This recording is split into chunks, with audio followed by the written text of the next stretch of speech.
Hi over there.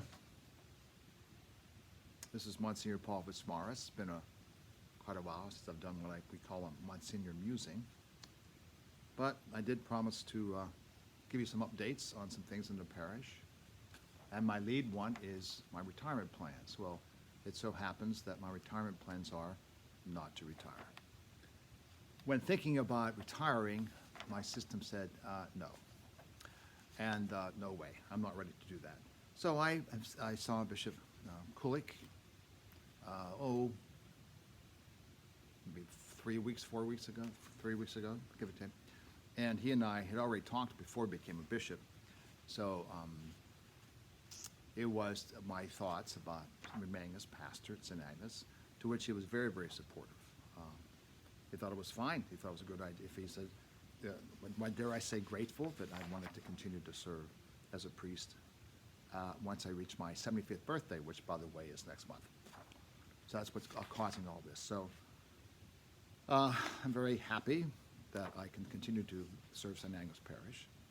And there are some things we need to, some wonderful challenges that I feel I'd like to take on. And we'll get a few of those as we go along. Okay, so the first thing, a big thing, is I'm not retiring. And the bishop and I will take it a year at a time, So, and again, that's all continued upon, by health, obviously. So, secondly, dear Sandy Monier, you may have, I don't know, or perhaps not, she has resigned, not because there's any difficulty, but because she's had an opportunity to enter into a new phase of her life. Sandy has been our director of pastoral ministry. Her resignation date was April 15th. So, so what she's looking forward to doing now, besides her normal life responsibilities, is to be able to dedicate and devote time to her spiritual direction ministry. She now has achieved her master's in spiritual direction and continues her studies, etc. And also she is an iconographer. In other words, she writes icons. That's the Eastern way of saying paint icons, and she loves that. She's very artistic. So this gives her a chance to really enjoy and develop those loves of her life. So she still is, she'll remain around. She's still in the parish. But she and I, it was a good relationship. She, pardon me, whoops, sorry, hitting the bass. She brought a lot of experience as hospice, grief support, retreat work at St. Paul's Monastery for some years in Pittsburgh. So she brought a lot of gifts and talents, which she could apply to our situation here. So we wish her well and pray for her and thank her for her time with us. We're looking at doing something on a temporary basis to at least cover a pastoral care in terms of continuing the grief support, follow-up. Once we get out of the COVID situation, once again, our extraordinary ministers can go visit the homebound and things of that nature. Even now, though, they stay in touch with their assigned homebound people and make sure that they are still connected with us through them. So, but again, that's, life moves on, which is okay. Hopefully we'll have 2 seminarians for the summer. 2 seminarians. So if Bishop Kulik approves, Father Bandura, Tyler Bandura, the Director of Vocations, called me last week and asked if I would be willing to take 2 seminarians. They discovered last summer that if we do that, it seems to work well. We have 2 seminarians. So we would have Andrew Hamilton, who's a 3rd theologian. In other words, he's going into 3rd theology, which means he has this year and next year, before he was ordained, if he continues to hear God's call that way. And Kevin Richardson is a collegian. He must be going to St. Mark's, I presume, Gannon, living at St. Mark's Seminary in Erie, going to Gannon College in Erie. So, and I'm kind of excited about that, so I hope it comes through because we're hoping to have, we are going to have Bible drama camp, and we're hoping to have confirmation boot camp, so we can use them very well in those 2 activities, especially as mentors for the guys and things like that. There's other things I'm thinking about, but we'll let that unfold as we go. So, but of course, there's plenty of room in the rectory. That won't be a problem. And so again, we're blessed to have seminarians with us. So, it gives us a chance in our humble way to be part of their faith formation. So, let's see what else is going on here. Oh, DLA, the Diocesan Land Appeal, has gone very well. They're still in the campaign, of course, the appeal. But I think we're now at, as of this past Monday, I'm doing this on Wednesday, the 14th of April. We've achieved, we're somewhere about $112,000. I should look at the numbers, received. And it's in the bulletin, check. And our goal was 103,252, I believe, for the diocese. So we've reached our target. Now all the money's come back to us. So it's been, again, people, you've been very, very generous in the DLA.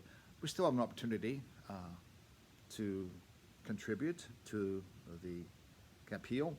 At this point, if you do, the money is returned to the diocese, to the parish. And that's an advantage. And we're hoping to, we will apply that as we begin to study what a renovated or expanded bathroom situation will look like at the church. That money will go towards that. And of course, we definitely need new bathrooms. That's become a high priority. So as we continue we've made our church aesthetically, liturgically beautiful, but we are human beings with bodies, and we need a decent bathroom, decent restroom, okay?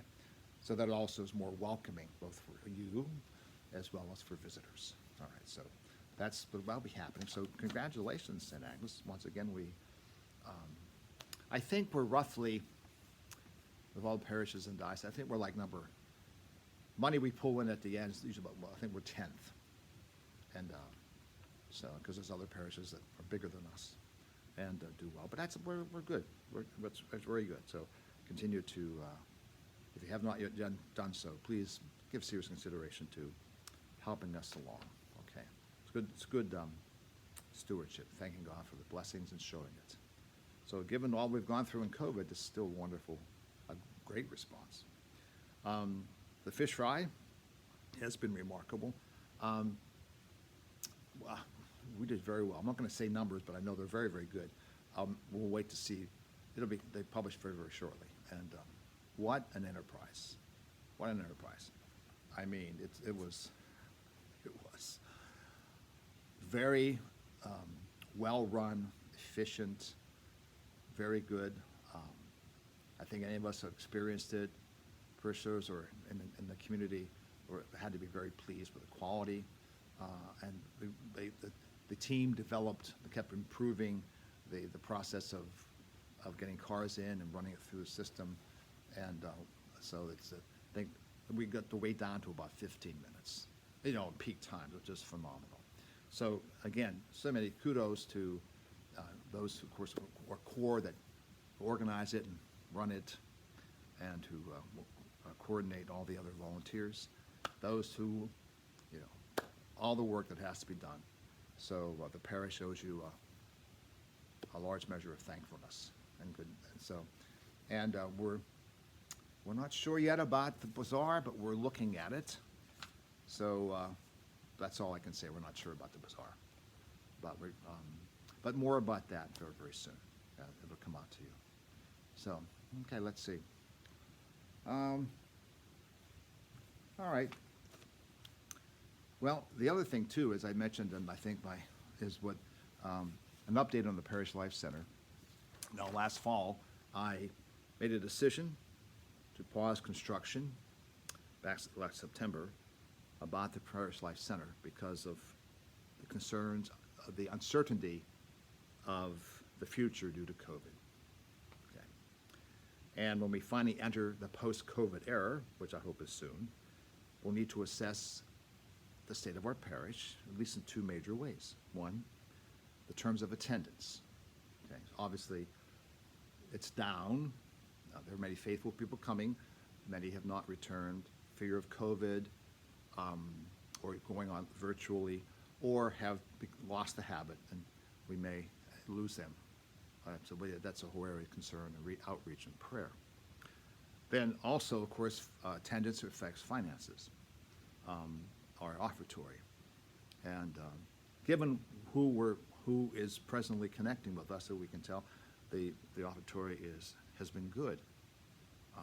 People have been using, more people are now using the online, which is great, because that's a long-term advantage. However, have to keep in mind that before COVID, pre-COVID, we really weren't meeting our expenses. We would have to rely on the reserve to balance the budget, which is really not a good situation to be. So in light of these two uncertainties, i.e. post-COVID mass participation and the offertory, these would both be question marks, will we be okay to continue to provide for the temporal and spiritual needs of the parish? Okay. So it's my judgment that it's not wise to move forward with the Parish Life Center. This, we could pay for it from our reserve, that's right, but then we incur additional expense. Utilities, maintenance, another staff person, and other related expenses to have the building be there, okay, and to use it. So we can't meet our, again, this is pre-COVID, we couldn't meet our expenses pre-COVID, so we take on, not knowing how we'll be post-COVID, we take on additional expenses. It doesn't seem to be, at this time, a very wise thing to do. Also, keep in mind that we have a growing shortage of priests, and the diocese will be studying how best to serve our 3 parishes in Norwin. We call Norwin Catholic parishes. And I think that if there is any new construction project, if undertaken, should not consider just our parish and her needs, but also the other 2 parishes. What would best serve our local Catholic community? So obviously that's more to come, but for the moment, that is the quick update of what's going on, some of the announcements that I wanted to make. So the Lord be with you, and may God bless you, Father, Son, and Holy Spirit. Amen. Stay in peace and happy Easter season.